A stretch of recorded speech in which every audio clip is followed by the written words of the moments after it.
下一个报幕的是他是交换学生，台科大的同学，他从哪里交换？中国来的。哦，好。东北大学的。东北大学来的交换学生哦。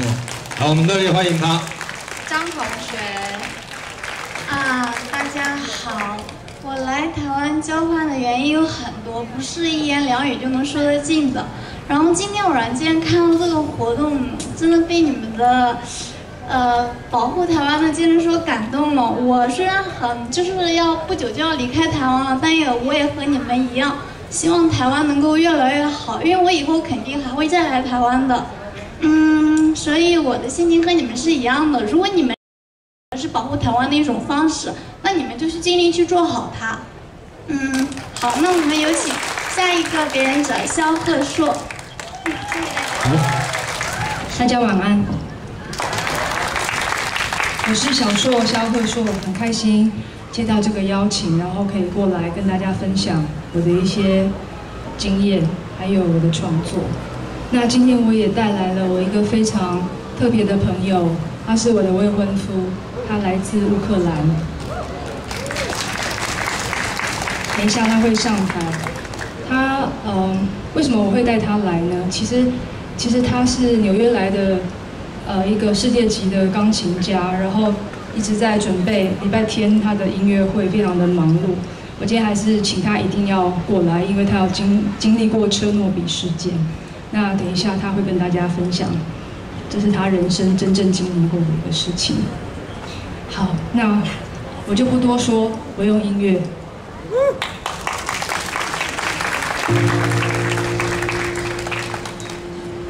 大地的孩子啊，像夏日的微风，我无被吹起啊，青草香弥漫空气中。大地的孩子啊，像冰凉的山泉，化成各种模样，潺潺流入了心房。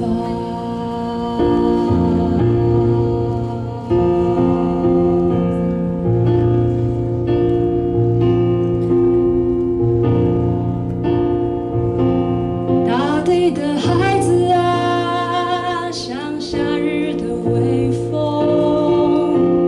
我无被吹起啊，青草香弥漫空气中。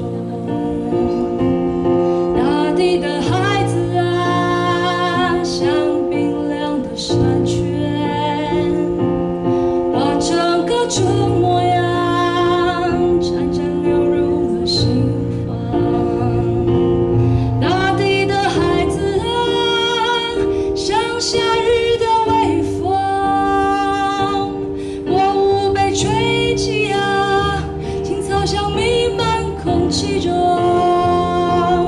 大地的孩子啊，像冰凉的山泉，化成各种模样，潺潺流入了心房。大地的孩子啊，像夏日的微风，我无被吹起啊，青草香弥漫空气中。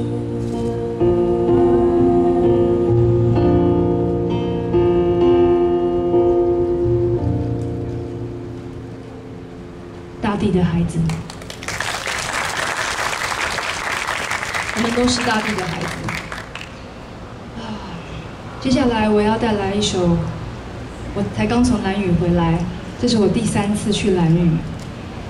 第一次去的时候是2010年，然后当地的一个浮潜教练带我们到岛上最漂亮的玫瑰珊瑚礁那个地区去浮潜。那我们很开心啊，就骑机车，然后跳下水去。那跳下去之后，我转头一看，后面就是兰屿储存场。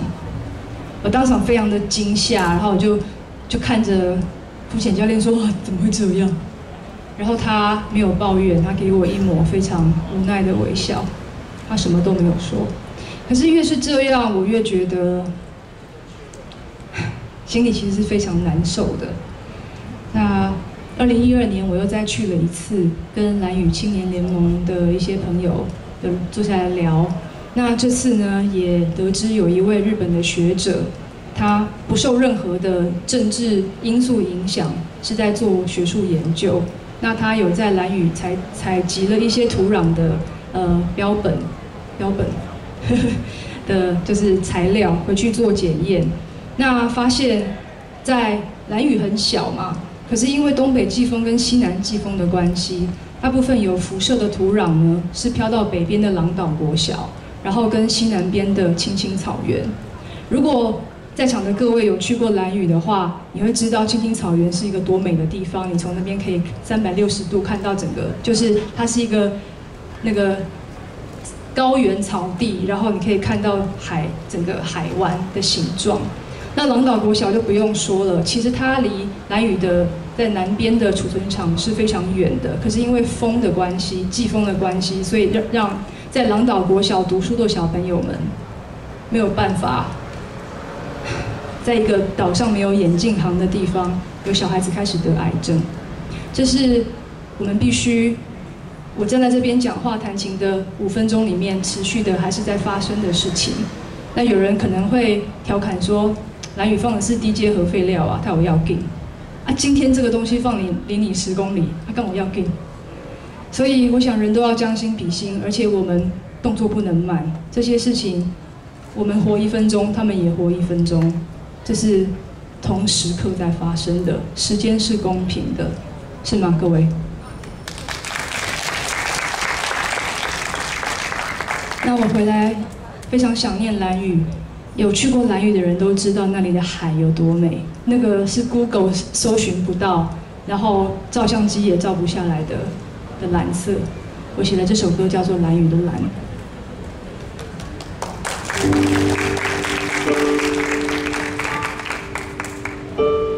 keyboard 听得到吗？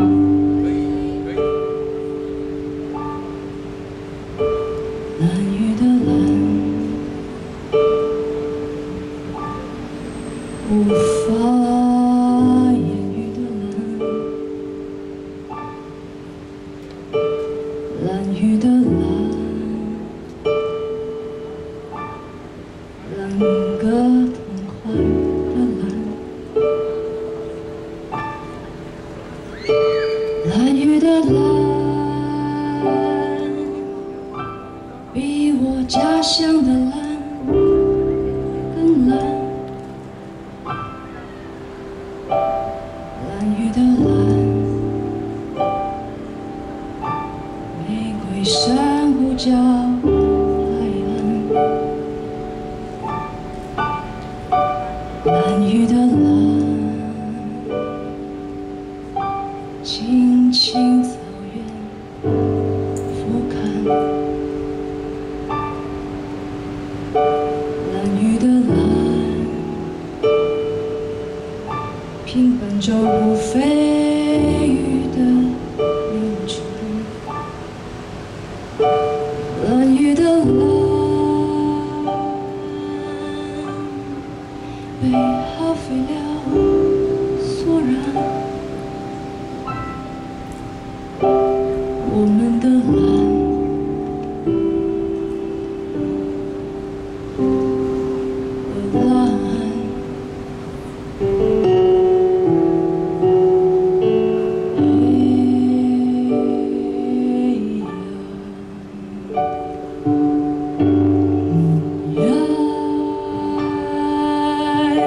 哦。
蓝雨的蓝。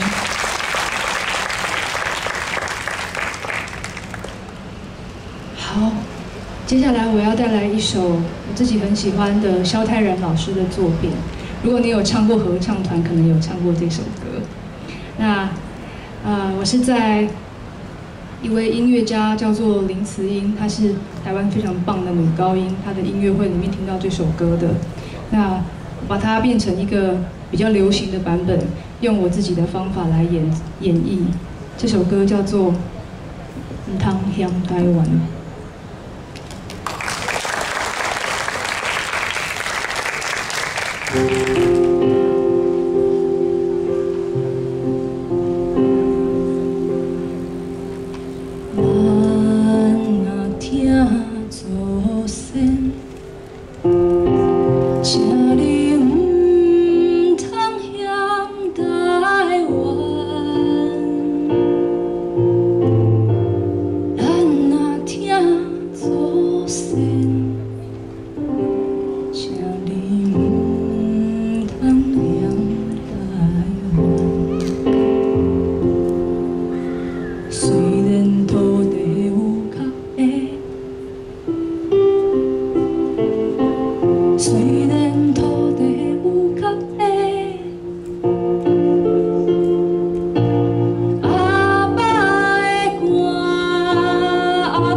但是，你若要计较输赢，已经输啊。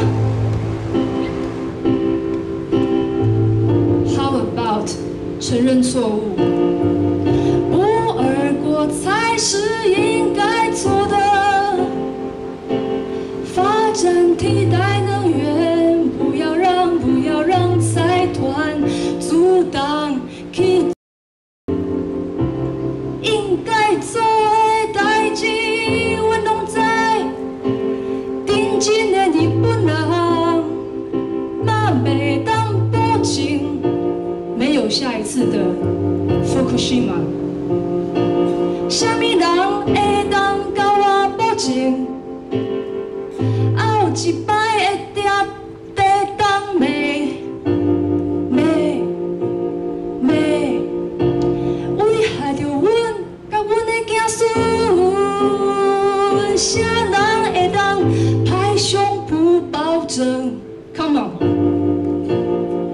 真的可以吗 ？So it's time， 因为运动爱台湾，听台湾。我应该做的事，即使收手，才叫有良心。谢谢。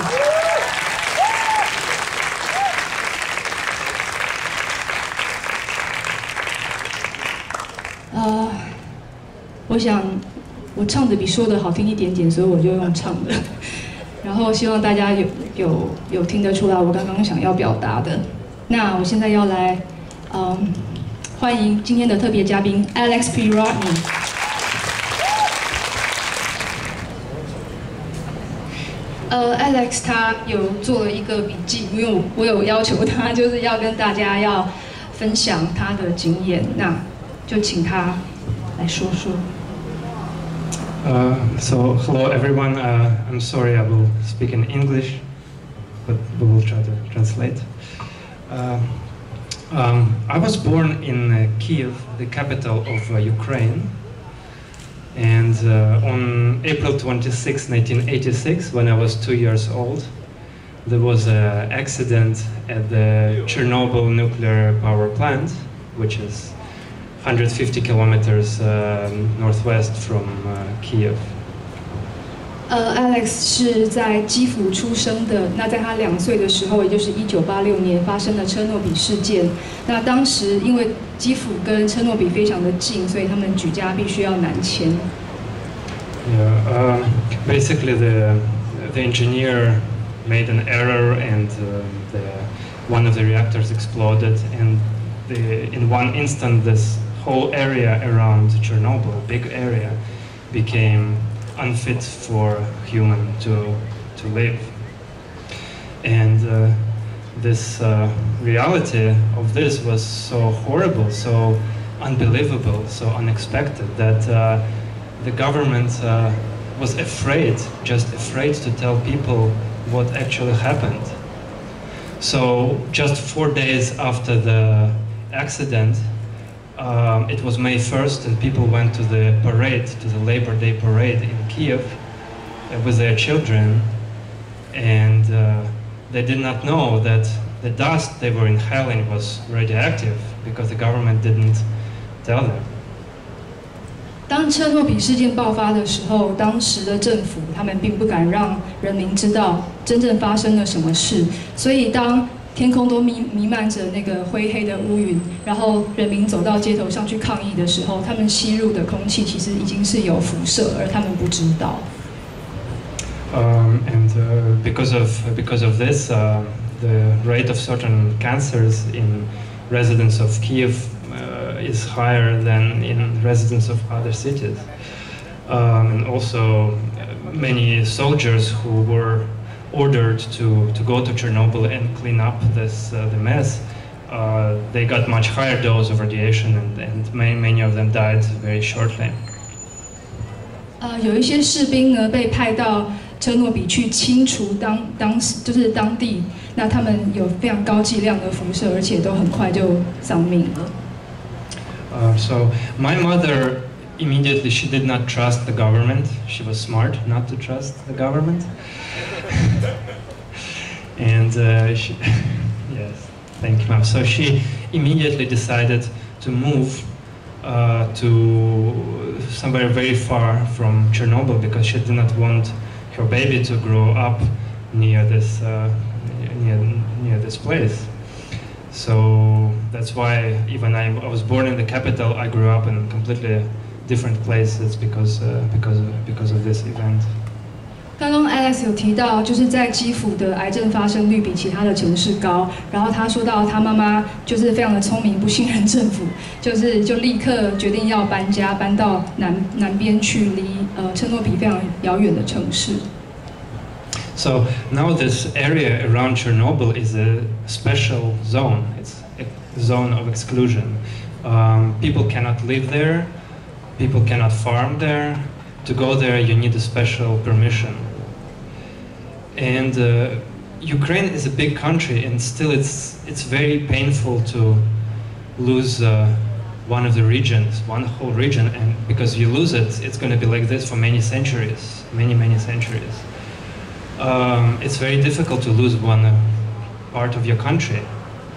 And I just think for Taiwan, it's a much smaller country, and you really, if something like this, God forbid, happened, you have nowhere to go. So you have to think, can you take the risk that something can happen?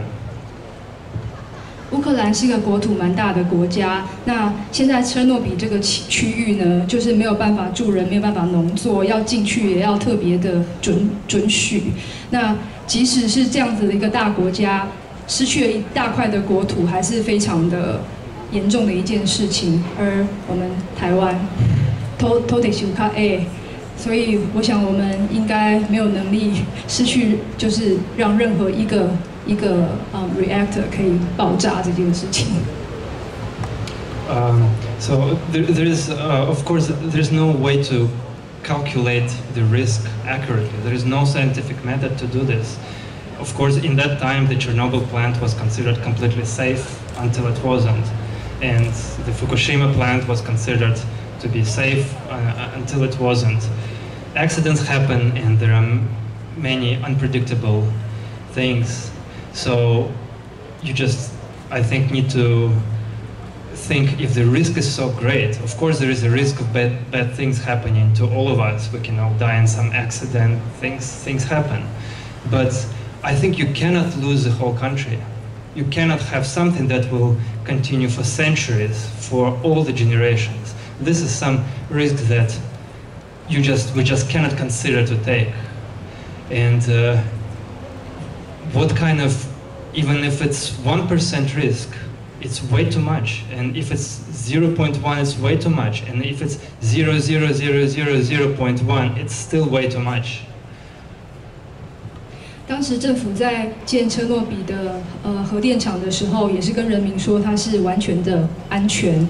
那可是事件就是 accident， 不知道怎么翻，意外是没有办法用科学去测量它有多少的数值。今天即使只有1%，即使只有0.00001% 的发生事故的几率，仍然是太高的。而且我们没有能力去复合有这样子会留在这个国家这个岛上几万年的东西，我们没有能力。Yeah, so I really hope you can stand firm and make your government give up nuclear power. You have to be very clear, very persistent, and I think it's a smart thing to do for a country to give up nuclear power. Don't let somebody else to tell you otherwise. I think if you're smart, you look at the risks. This is a risk you cannot take.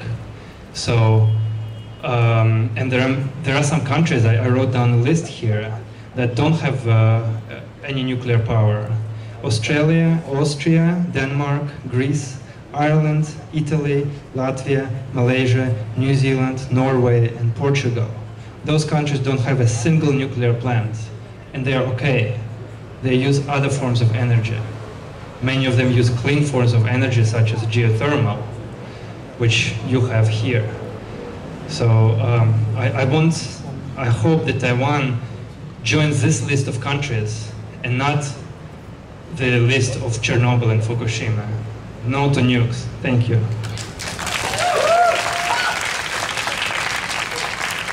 我把刚刚 Alex 提到在国内完全没有核电厂的国家念一遍，有澳洲、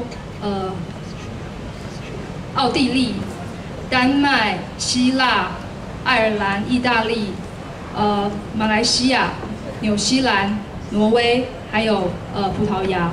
这些国家在他们自己的国土上没有任何的核电厂。那他刚刚有提到，比如说我们的天然气就是非常多国家很羡慕的，我们可以拿来发电的，这是我们可以做到的。那不好意思，如果我的翻译有遗漏的地方，不好意思。但是我们今天站在这边，就是非常希望在呼吁说，在我们的身边有这样子的朋友，他就已经曾经经历过了车诺比事件。我们真的要很坚强，因为这是民主社会，大多数人其实有时候是一件迷思，大多数人不代表是正确的，所以我们一定要非常勇敢，要继续下去。然后也谢谢所有反核4、5、6运动的这些工作人员，让大家每个礼拜都可以聚集，然后为自己的理想发声。希望我们的政府可以擦亮他们的双眼，然后做该做的事情。谢谢大家。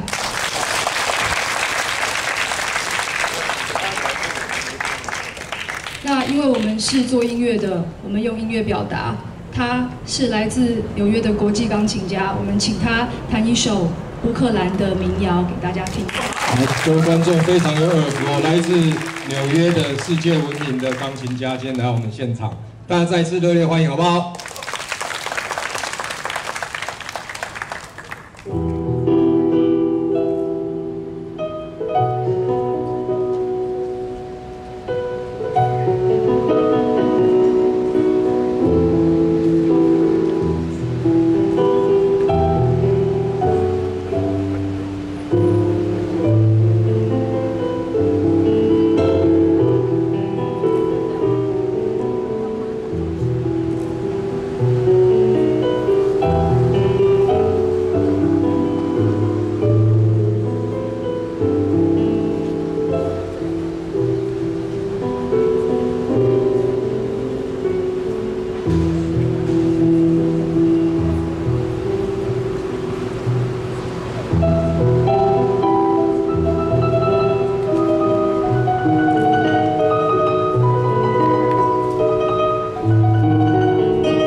好，我们再一次热烈的掌声，谢谢我们萧鹤硕老师跟Alex